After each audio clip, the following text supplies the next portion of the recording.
Callie Conover, and I want to do a tutorial today about making a Google form to send to teachers for students that are on support only for speech. So right now I'm in my Google Gmail account in my spam folder, and so I want to get to my Google Drive, and I really want this tutorial to be for people who maybe aren't as familiar with Drive, so I kind of want to go step by step on how to do this. So I'm going to click on Drive.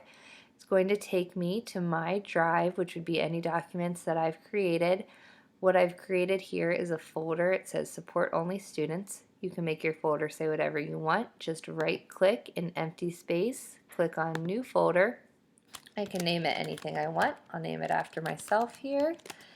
And one thing I really love about Google Drive, which is so silly, is that you can make the folders different colors, but it really does pop to me on the screen and it helps me navigate my drive a little bit better. So you just right click on the folder, go to change color, make it any color you want, which I think looks a lot nicer for me at least. So I'm going to click into my support only students here. I've got a couple of untitled forms, but I'm going to go here to this new button and go to Google Forms. And I'm going to make a form. This is what the teacher is going to fill out to tell me about how their student has done this month or this quarter, this IEP cycle, whatever you want. So I'm going to name my form.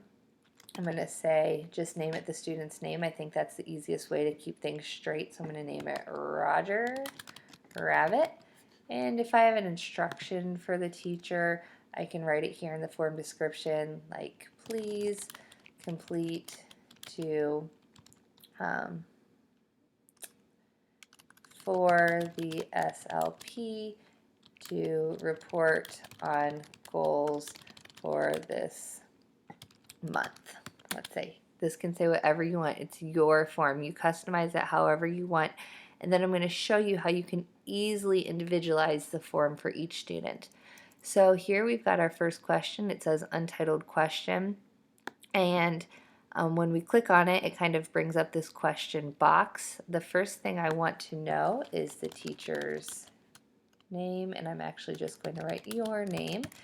And then over here in this drop down is the different kind of questions we can ask. Teacher's name here I think would just be a short answer, so I'll click on that and then the teacher will be able to enter their name there. I want this to be required, so I'm going to toggle this over to make it say required. If I wanted to delete this question, click on delete.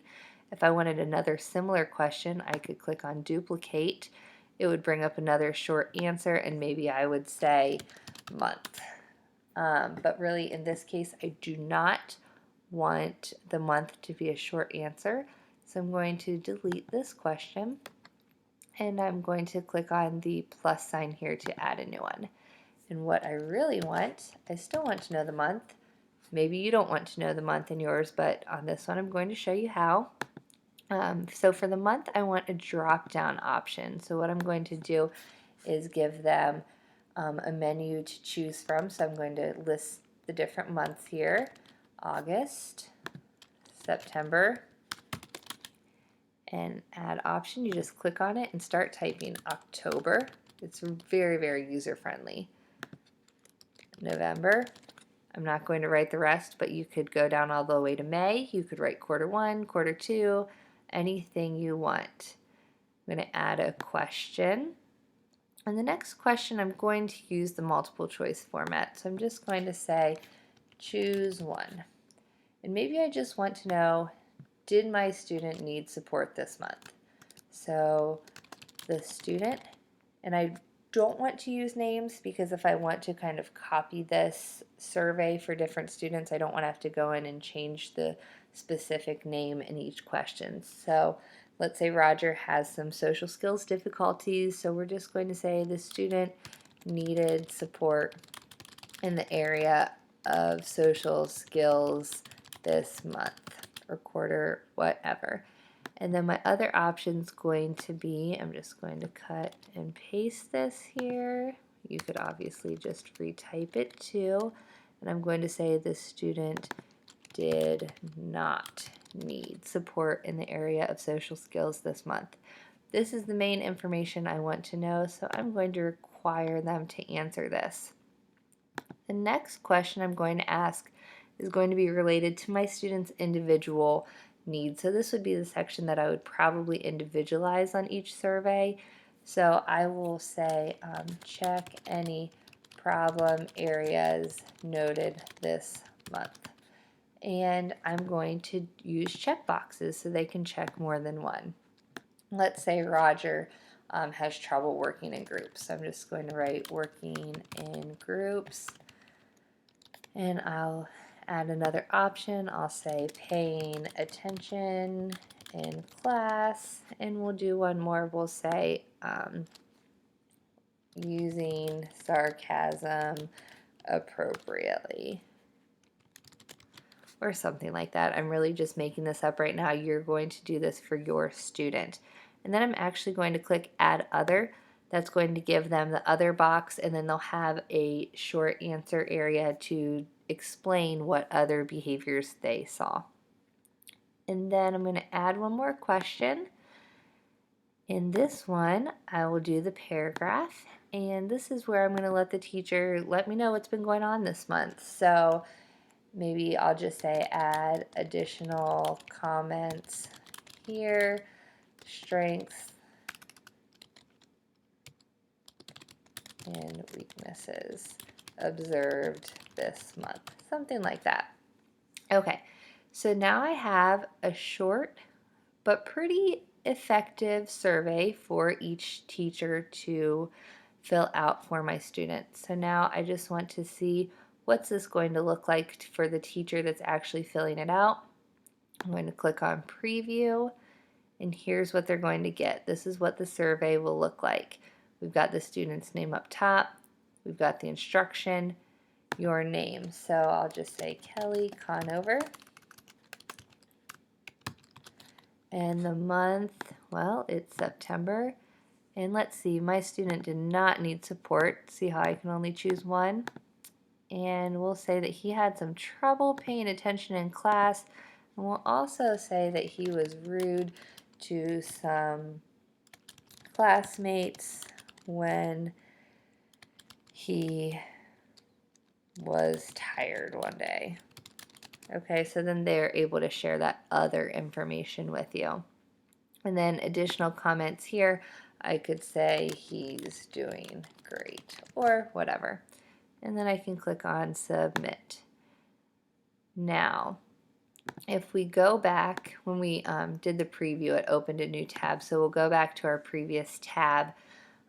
Maybe we didn't love the way that survey looked. I know that I like everything to be punched up a little bit. So I can click on color palette here, and I can change it to a mint palette. I could also click here on the picture, and you've got just probably thousands of themes that you could choose from. So maybe I usually go to other because it has lots of geometric patterns that I like. So this one looks not super professional, but it was the one I picked. So now when we do our preview, it looks a little bit prettier. So it'll open up a new tab every time you preview it. Sometimes that really jumbles you up top. Some additional settings you might want to know of. You can limit to one response. I don't typically check this. And edit after submit, that's another one I don't really like to do. I'd rather them just catch me in the hallway or send me an email and say, hey, I forgot to tell you about this.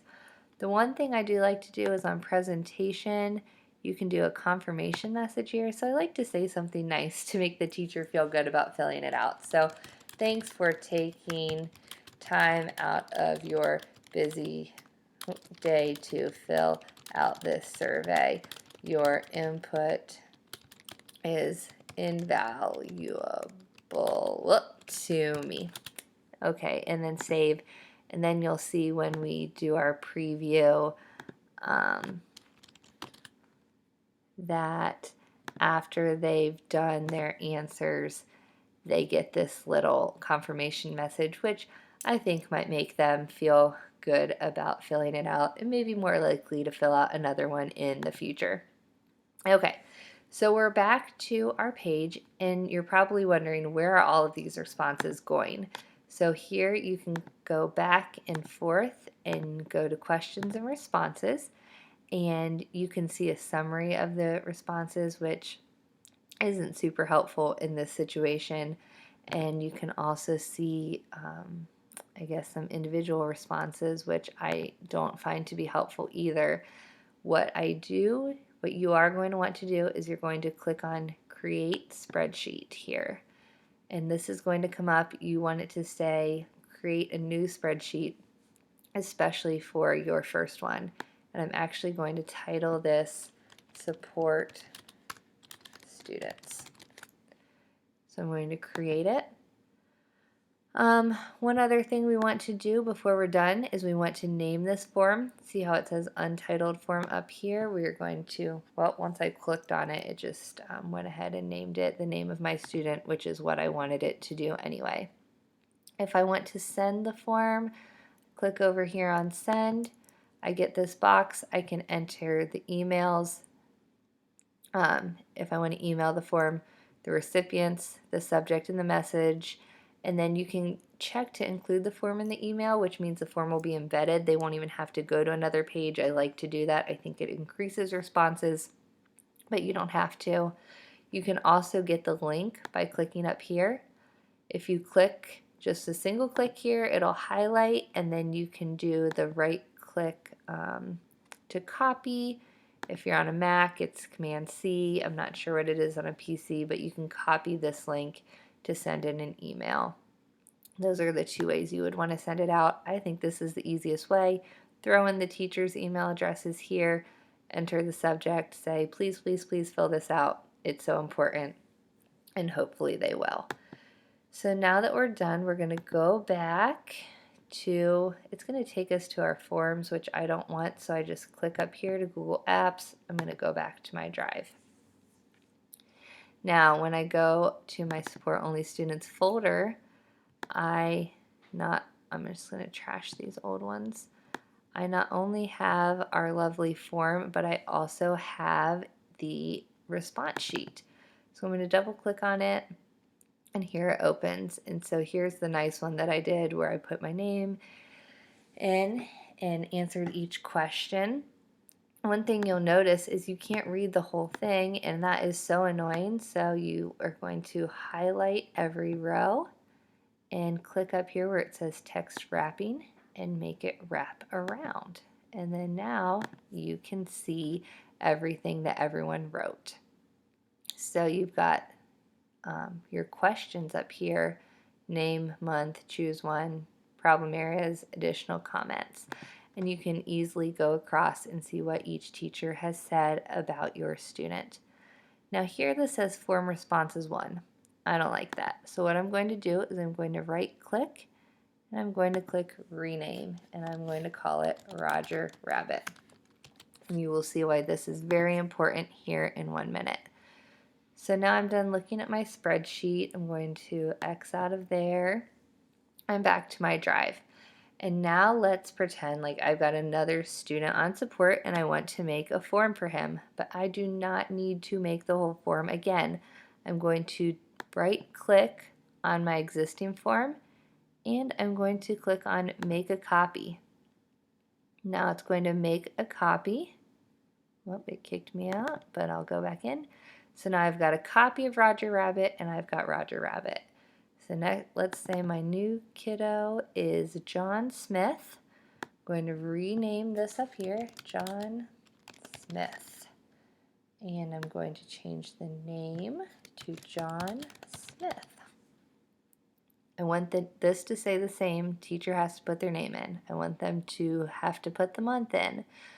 And let's say John Smith has some expressive language support goals. And so we'll say the student needed support in the area of expressive language. We'll just change the wording right there. And then we'll change this one to say expressive language as well. And then, so we'll say maybe he needed to stay on topic. Whoa, topic. Maybe he needed to logically sequence information, and maybe he needed to provide key details. I don't know if this is really a support kind of kiddo, but just for the sake of an example. Okay, so those were the problem areas this month. Additional comments here. We're done with John Smith's. We share in the same way that we shared before by clicking send. But before we send, we need to figure out where John Smith's responses are going to go. So click on responses and then right click here where it says create spreadsheet. Oh no, I'm sorry, you can just single click. And we want, instead of creating a new spreadsheet, we want to select an existing spreadsheet. So I'm going to hit select here, and I want it to come up on the support students spreadsheet, so I'm going to pick there. Now, when I fill out this form, we'll go ahead and I'm going to write my name, Martha Washington, and let's say the month is August. My student didn't need any support, and I'm going to say that he got an A on his English presentation. That would tell me, he did a great job with his expressive language, and I'm going to submit. So now that that's submitted, I'm going to go back to my drive, and I'm going to click on my support student spreadsheet. And now at the bottom on the tabs, I have Roger Rabbit. Remember him, he's our social skills kiddo. And now I also have form responses too, and this is for our friend John Smith. So I'm going to text wrap again. I haven't figured out a way to default to text wrapping, so you pretty much have to do that every time you come in. I'm going to right click on this. I'm going to rename it, and I'm going to call it Johnny Smith. Okay, so now I can easily look through and see whose responses I've gotten. And now, let's say you've got 3 more kids on support. I'm just going to make a copy of John Smith, and this one will be for my friend Ann Taylor. Okay, I'm going to go to responses, click on the spreadsheet, select an existing spreadsheet, support students, go back to my drive. When I click on support students, I should have a new tab here. I will double or right click on it, rename, and name this one Ann Taylor. So now you have an organized way to keep all of your responses. You should have to do minimal editing in each one of your forms. You really should just have to edit the goal area and any problems they're working on. And as I mentioned before, customize this to your needs. What questions do you need to know? I just did these questions because I wanted to show you each question type. You can do anything you want. So if you like this video, go ahead and subscribe to my channel.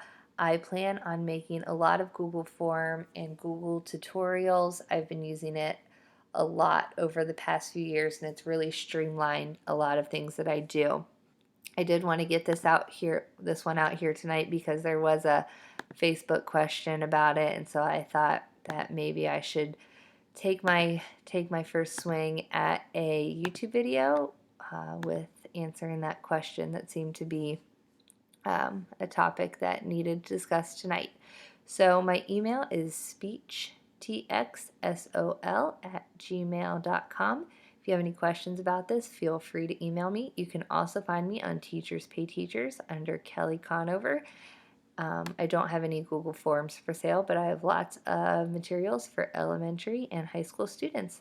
I hope you enjoyed this video. If you did, like I said, subscribe and maybe give me a thumbs up.